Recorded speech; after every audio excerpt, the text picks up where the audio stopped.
I hope you are doing great. This is Pebble from Facts and Two Cents. Welcome. It is a beautiful day in New York, and I just, I'm out, and I was like, let me do a video outside because, frankly, I can't do it in my house. My house, I don't know if you guys have ever been in an apartment that is being renovated where your kitchen is literally in your living room, and then there is dust everywhere and noise because they're pounding and ripping things out. My whole apartment is being renovated. So I can't even do it in my house. So I'm like, well, it's a beautiful day. Let's go outside and let's celebrate with the squatties as we all celebrate Meghan's victory. Oh my goodness, I hope you guys were screaming and jumping like I was. I mean, I expected it. I expected her to win based on the facts and based on the law. But I just have a thing with British people. I don't trust anything that, that comes out of that island. Especially when it has to do with the royal family and it has to do with the press. I just don't trust.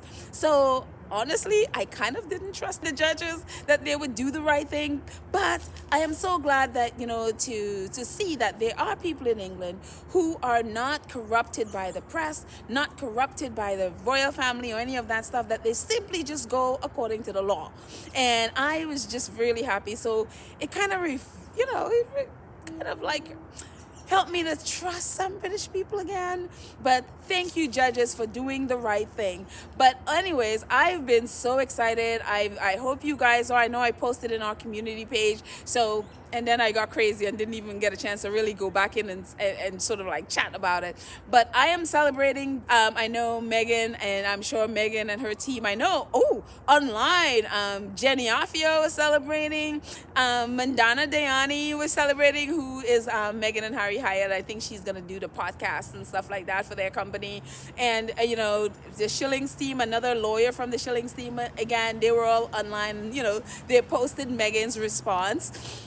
And I am oh my goodness, it was so wonderful to celebrate with squatties. So what we know was right, in spite of what the nonsense that the British press is writing today, and, completely unethical royal reporters are writing today, and like, oh, Meghan should, if she really wants to fight, let her, let's take this to court, and let's, do it in court. And it's just like, oh, please, you don't have a case. What are you going to take to court? You know what I mean?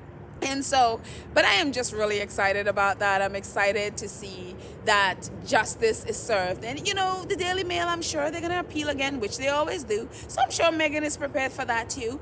But I just love her statement. Did you guys not love her statement? I loved her statement, including calling out the Daily Mail owner, Lord Jonathan Rothermere. I love that so much, that she called him and she named him, and she named his entity the Daily Fail. She called them, named them, and shamed them. So I am so excited about that.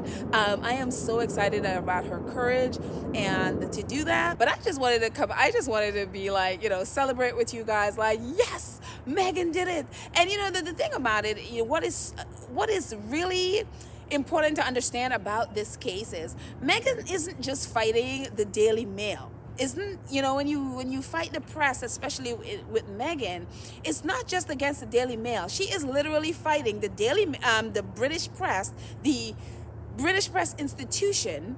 But intertwined with the British press institution, as we saw Prince William involving himself and Jason Knopf in it, she's also fighting the royal family. And Boris Johnson, he released something that, that the government is all about free press and all of that stuff. She is also fighting the government. So they are like, the British institution is like this three-headed monster. And that's why when Prince Harry, when he was leaving and someone was telling him, don't fight the, don't do this, don't go up against the press. That warning was sound, because I think that person knew when you're fighting against the press, you're not just fighting against the press. The press is, the government arm for their propaganda. It's also the propaganda arm of the royal family. So this is a huge battle, because they are fighting for their, survival, the royal family. But so if Meghan is able, as she said, to reform, the tabloids, that will vastly impact the royal family, and that would impact those royal reporters, and they don't want to see their, they don't want to see their institution die. They don't want to lose money, so they're going to fight tooth and nail against Meghan and Harry, really. And another thing that's so incredible about this too is to see the people that those press hired to dig up, hack and blag the people like Harry and his former girlfriend, and even Meghan, whatever. Those investigators are now speaking out against the press, and they're speaking out against their nefarious behavior, and using them to dig up people's, phone records and their medical information. It's ridiculous. And the thing about Harry and Meghan, though, is like, they are 6-0 in court cases. They don't lose court cases. When they fight against you, just know you're losing. And so it is so great that their record is 6-0 against the British press and against paparazzi.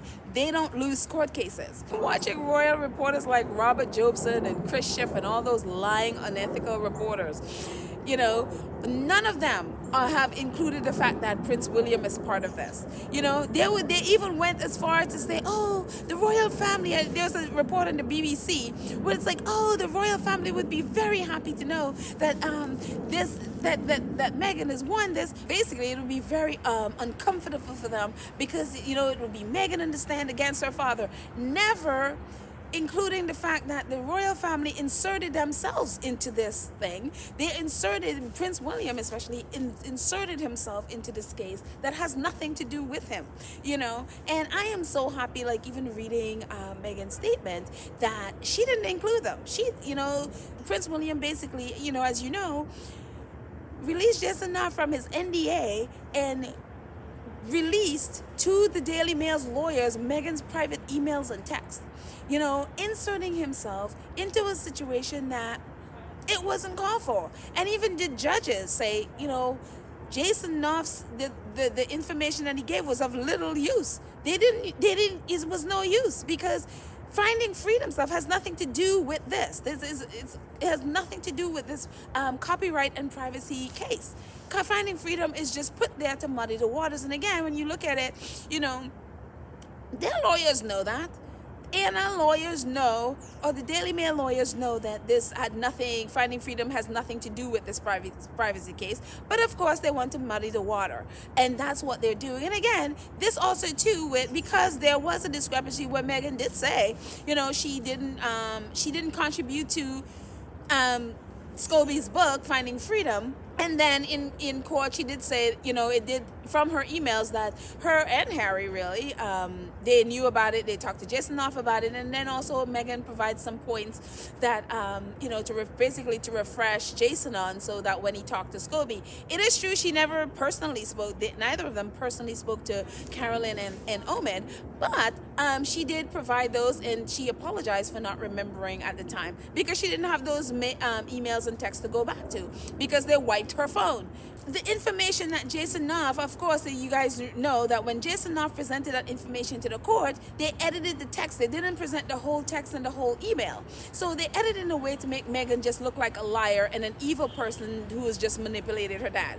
But then when Meghan's lawyer demanded to get the full text and email, when you get the full context of it, what came out is that in those emails, Jason Knopf literally asked Meghan, can I have Samantha Cohen, who was the Queen's private secretary, or the Queen's personal secretary, whatever she was. And then she had her come over and to be able to be assistant to Meghan and Harry. Jason Knopf asked Meghan, if it's okay, basically, to have Samantha read it. And Meghan was very specific. She's like, no, I do not want Samantha reading that. So if Meghan doesn't want Samantha, who was the Queen's secretary, to read it, why would she want that to go in the public domain? Why would she want the Daily Mail to have that? So in the court, in the final statements, the court was like, from Jason Knopf's own evidence, it is very clear that Meghan did not want that to be that letter to be in the public domain. So that letter basically ended up, and Meghan even said when she submitted her statement to the court that had she remembered those emails and tweets, she would have used them, because it further backs up her case, and it further backs up her case and takes away from Daily Mail's case, which is exactly what the judge says. It was completely irrelevant to the case. It was not even considered. It was not really considered at all, other than the fact that, Meghan apologized for what she said. She was not her intention to mislead the court. She just didn't remember. So what people aren't talking about and what the press isn't talking about is that Prince William is completely all up in this. He had to, in order for Jason Knopf to do this, Jason Knopf, everything, all the emails and texts that Meghan and Jason Knopf exchange are not Jason Knopf's personal email and text. This is work. Therefore, all of that stuff belonged to the Crown. All the emails and personal, there's a property of the Crown. And so Jason Knopf, in using that and sending that to the Mail's lawyers, he had to have approval. He can't just use the Crown stuff and send it to the Daily Mail without approval from one of the principals in the monarchy, like Prince Charles, Prince William, or the Queen. And he works for Prince William. He's Prince William's CEO for the Royal Foundation. And so he couldn't do that without Prince William's approval. So Prince William approved of his CEO of the Royal Foundation to, he had to also release him from his NDA, to do that. And so what royal reporters and reporters in England are not doing is that they are not talking about the Prince William connection. What they are not reporting is that the fact that Prince William violated Meghan's privacy by releasing her email and text without her permission to the Daily Mail and to the Daily Mail lawyers. And I hope Meghan sues. I hope to God Meghan sues the royal family. I hope she does. Bring libel suits against, I hope she does. Anyways, but there is so much to talk about, and we'll talk about it in our next episode. But I just wanted to come out here and celebrate and really rub. Oh my gosh, I was so petty. I was just like so petty. I tweeted an email, and I'm gonna include it in here. I was just like, someone, when I first learned, I think it was like, 6 o'clock in the morning, and it came out that Meghan won. There was an article, about it, and I just like tagged in a whole bunch of reporters, and I was like, read it and weep, you losers. And that's when Christian responded like, oh no, we report the facts, or whatever nonsense he said. And I was like, dude, you are a liar. So I think by the time I tweeted, about him hiding the fact that Prince William wasn't there, I think he had pretty much had enough of me going at him. And so he blocked me. But I was really like petty. I was like, you know what? I'm just going to embrace my petty and rub their noses into it, which they're all whining about today, but I don't care. They deserve it. So anyways, if you guys haven't, don't know about Byline Investigates, please subscribe to Byline Investigates. Check it out online. I'm going to put a link to it in our show notes. Byline Investigates has a series of incredible articles about the case, about the way how the British press will groom to their audience to lie to them about what the case means and pretty much paint themselves as victims, and which is exactly what they do, because they always do that. And the articles are credible. I'm going to put the links in our show notes. Please check them out. But one of the things, I'm going to close on this, but one of the things that they said is the reason the British press is whining about this is not, they know they don't have a case. But what they wanted, and they're whining about, is the fact that they wanted Meghan to go on to understand. They wanted her understand where they can further bully her. They wanted to bully her from the stands so they can write a whole bunch of stories. And they're whining about it now because they don't have the power to do it. It is so despicable, these people. It is just, we like to say like the British press, and that's like this big overall thing. But the fact of the matter, these are men and women who've chosen to be cruel, who've chosen to be horrendous, who've chosen to be vile and despicable. And, these people have families, they have children, they have parents, whatever. They wouldn't think twice about destroying somebody else's. And that is how vile these people are. And so I just feel like I just look forward to Meghan and Harry just really taking down the British press. They're fighting the government and they're fighting the royal family. It is the biggest, the strongest institution of England. So they're basically fighting England right now. It is a tough fight, but Meghan and Harry are 6-0. in their cause, and I love that they're just fighting them to their core. And let's just keep praying for them and supporting them in every way. So anyway, that's it, guys. But I just wanted to come and celebrate with you and be petty with you.